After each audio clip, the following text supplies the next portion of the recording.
వినాయక చవితి పెద్దల పండగ, పిల్లల పండగ.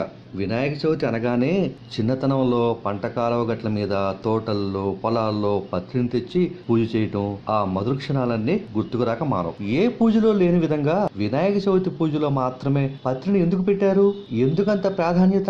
ఆరోగ్యం, ఉత్సాహం, ఓపిక, సహనం ఇవన్నీ వినాయక చవితి పూజలో ఉన్నాయి. పూజలో ఒక్కో పత్రి పేరును స్మరిస్తూ అర్పించటం ద్వారా, ఆ ఆకుల మీదుగా వచ్చే గాలి తీసుకోవటం ద్వారా శరీరం భవిష్యత్తు అనారోగ్యానికి గురి కాదు, ఇంకా సంబంధించిన వ్యాధుల్ని కూడా దూరంగా ఉంచుతుంది. అందుకే వినాయక చవితి పూజ చాలా చాలా చాలా సమయం పడుతుంది. మనం తిరుపతి వెళ్తాం, కింద వరకు ఎప్పట్లాగే ఉంటాం. అదే కొండపైకి వెళ్ళగానే తెలియని శక్తి, కొత్త ఉత్సాహం. దానికి కారణం పరిసరాలు, చెట్లు, లతలతో కలిసిన గాలి, పవిత్రత అన్నీ కలిపితే నూతన ఉత్సాహం.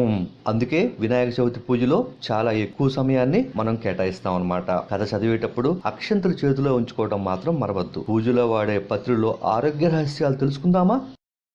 బిల్వపత్రం. ఈ ఆకుల మీదుగా వచ్చే గాలి పీల్చడం ద్వారా చర్మరోగాలు నశిస్తాయి. అంతేకాదండి, గృహంలో దుర్వాసనలు కూడా తొలగిపోతాయి. మాచిపత్రం. ఈ ఆకుల మీదుగా వచ్చే గాలి పీల్చడం ద్వారా నులి పురుగుల్ని హరించి అతి దప్పికని కూడా నివారిస్తుంది. మునగాకు. ఈ ఆకుల మీదుగా వచ్చే గాలి పీల్చడం ద్వారా కఫాన్ని, వాతాన్ని తగ్గించి శ్వాసని క్రమబద్ధం చేస్తుంది. గరిక. అసలు వినాయకుడికి గరికంటే ఎంతో ప్రీతండి. అలాగే ఈ పూజలో గరిక వాడటం ద్వారా ముక్కుకు సంబంధించిన అనేక వ్యాధుల్ని అరికడుతుందన్నమాట. ఉమ్మెత్త. ఈ ఆకుల మీదుగా వచ్చే గాలి పీల్చడం ద్వారా వెంట్రుకలు బాగా నిగారింపుని, బలాన్ని కూడా కలగజేస్తాయి. తులసి. ఈ ఆకుల మీదుగా వచ్చే గాలి పీల్చడం ద్వారా వీటి ఫలితాలను చెప్పాయి ఎవరి తరమూ కాదు. కానీ బాగా గుర్తుపెట్టుకోండి, ఈ తులసిని వినాయక చవితి రోజు నాడు తప్ప మరొక రోజు విఘ్నేశ్వర పూజలో వాడకూడదన్నమాట. మామిడాకు. ఈ ఆకుల మీదుగా వచ్చే గాలి పీల్చడం ద్వారా శరీరం మీద ఉన్న అనేక పొండ్లను తగ్గించే గుణంతో పాటు శరీరానికి, మనసుకి ఆహ్లాదాన్ని కూడా కలిగిస్తుంది. గన్నేరు. ఈ ఆకుల మీదుగా వచ్చే గాలి పీల్చడం ద్వారా శరీరంపై వచ్చే దురదల్ని దూరం చేస్తుంది. వినాయక చవితి పూజలో ఎక్కువ సమయం కేటాయించమని మన పెద్దలు చెప్పింది ఇందుకే. విష్ణుక్రాంత. ఈ ఆకుల మీదుగా వచ్చే గాలి పీల్చడం ద్వారా అనేక మొండి వ్యాధుల్ని దూరం చేస్తుంది. అంతేకాదు క్రిమి సంహారిగా కూడా పనిచేస్తుంది. దానిమ్మ. ఈ ఆకుల మీదుగా వచ్చే గాలి పీల్చడం ద్వారా చర్మము కాంతివంతం అవుతుంది. అందుకే మన పెద్దలు దానిమ్మ చెట్టు అన్న పెరట్లో నాటమని చెప్పేది. దేవదారు. ఈ ఆకుల మీదుగా వచ్చే గాలి పీల్చడం ద్వారా వెక్కిళ్ళని, వాపుల్ని తగ్గిస్తుంది. ఇంకా ముఖ్యమైన విషయం అండి, బాగా గుర్తుపెట్టుకోండి, వినాయక పూజలోనే కాదు, మామూలప్పుడు కూడా ఎప్పుడైనా వినాయకుడికి నమస్కారం చేసిన తర్వాత కనీసం 7 గుంజిళ్ళు, ఇంకా చేయలేకపోతే కనీసం 3 గుంజిళ్ళన్నా ఖచ్చితంగా తీయండి. అది ఎంతో ఎంతో మంచిదండి. మరువం అనగానే అసలు ఆడవాళ్ళకి ఎక్కడ లేని ప్రీతి.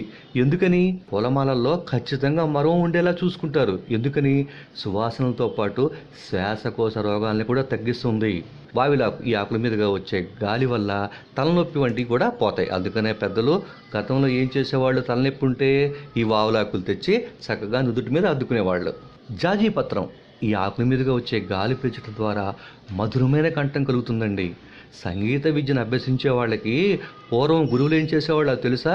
వాళ్ళు ఈ ఆకుతోటి తయారు చేసిన మందులాగంటే ఆయుర్వేద మందు తయారు చేసి ఆ విద్యార్థులకు ఇచ్చేవాళ్ళు అనమాట. అలా తీసుకోవడం వల్ల వాళ్ళ గొంతు ఎంతో మధురంగా, శ్రావ్యంగా ఉండేది. తీగగరిక. అసలు వినాయక చవితిలోనే కాదండి, ఎప్పుడైనా వినాయకునికి అత్యంత ప్రీతికరమైనది గరిక. జమ్మి. ఈ ఆకుల మీదుగా వచ్చే గాలి పీల్చడం ద్వారా అతిసారం తగ్గించే శక్తి ఉందండి. మన పూర్వీకులు, ఋషులు వినాయక చవితిని పూజ ద్వారా మనకెంత ఆరోగ్యకరమైన, ఆనందకరమైన, సంతోషకరమైన, ఉత్సాహభరితమైన విషయాలు తెలియజెప్తున్నారో గమనించారా? కాబట్టి ఆచారాలని, సాంప్రదాయాల్ని పాటిద్దాం. తద్వారా వచ్చే ఫలితాన్ని కూడా మనం పొందుదాం అన్నమాట. రావి. ఈ ఆకుల మీదుగా వచ్చే గాలి పీల్చడం ద్వారా విద్యార్థులకి చక్కటి జ్ఞాపక శక్తి, మంచి ఎదుగుదల ఉంటుందండి. పూర్వం అండి, ఇప్పుడంటే ఇలా ఉన్నాయి కానీ పూర్వం ఏం జరిగేదండి? గురువుగారు రావి చెట్టు అరుగు మీద కూర్చుంటే విద్యార్థులు చుట్టూ కూర్చొని చక్కగా చదువుకునేవాళ్ళు. అందుకనే వాళ్ళకి అంత శక్తి కానీ, అంత జ్ఞాపక శక్తి కానీ, ఎన్నెన్నో గొప్ప విషయాలు మనకు అందించారు. అంటే అలాంటి వాతావరణంలో, అలాంటి ప్రశాంతమైన గాలిలో, అలాంటి అద్భుతమైన పరిసరాల్లో వాళ్ళు చదువుకున్నారు. కాబట్టి వాళ్ళకి ఆ జిజ్ఞాస అలా పెరిగిందన్నమాట. మద్ది. ఈ ఆకుల మీద వచ్చే గాలి అనేక వాత కఫాలను తగ్గిస్తుంది. అలాగే వినాయక చవితి పూజలో పిల్లల చేత వారి వారి తరగతి పుస్తకాలను పెట్టడం మాత్రం మర్చిపోవద్దు. తర్వాతది జిల్లేడు. ఈ ఆకుల మీదుగా వచ్చే గాలి ద్వారా జలుబు సంబంధించినవి ఏమన్నా ఉంటే అలాంటి ఇబ్బందులన్నీ తొలగిపోతాయి. అలాగే మీరు బాగా గుర్తుపెట్టుకోండి, పూజలో మీరు పత్రిని సమర్పించేటప్పుడు ఆ పత్రి నామాన్ని చక్కగా స్మరిస్తూ చక్కగా వినాయకుడికి అర్పించండి. వావిలాకు. ఈ ఆకుల మీదుగా వచ్చే గాలి పీల్చడం ద్వారా చక్కటి ఉత్సాహాన్ని, ఆనందాన్ని, సంతోషాన్ని కలగజేస్తాయి. బద్రీపత్రం. ఈ ఆకుల మీదుగా వచ్చే గాలి పీల్చడం ద్వారా కష్టసాధ్యమైన పనులు చేయటానికి కావలసిన శక్తి మనకు అందుతుందన్నమాట. అలాగే వినాయక చవితి అప్పుడే కాదండి, మామూలప్పుడు కూడా చక్కగా వినాయక చవితి పూజ అయిపోయింది, నిమగ్నం చేయాలి కదండి. నిమగ్నం ఎప్పుడు చేయాలి, ఎన్నో రోజు చేయాలి? ఒక నిద్ర కానీ, 3 నిద్రలు కానీ, 9 నిద్రలు కానీ చేయించి ఆపై వినాయకుడిని నిమగ్నం చేయాలి. ఇలా నిమగ్నం చేయడం ద్వారా నీరు మరింత శక్తివంతమవుతుంది. ఆ నీరు కూడా తీసుకునేది మనమే కదండి. ఇంకో ముఖ్య విషయం ఏంటి, మనకు వర్షాలు ఎలా పడతాయో తెలుసా? దానికి కారణం తెలుసా? వినాయక చవితి వస్తుందంటే విఘ్నేశ్వరుడంట పార్వతీ పరమేశ్వరుల దగ్గరికి వెళ్ళి, అమ్మా నా పుట్టినరోజు వస్తుంది, ప్రజలందరూ కూడా, భక్తులందరూ కూడా పత్రి కావాలి కదా, ఆ పత్రి కావాలంటే వర్షాలు పడాలి కదా, కాబట్టి వరుణదేవుడికి చెప్పి మీరు వర్షాలు కురిపించి నా పుట్టినరోజు సమయానికి చక్కగా పత్రి బాగా పెరిగేటట్టు, అందుబాటులో ఉండేటట్టుగా చూడమని ప్రార్థిస్తాడట.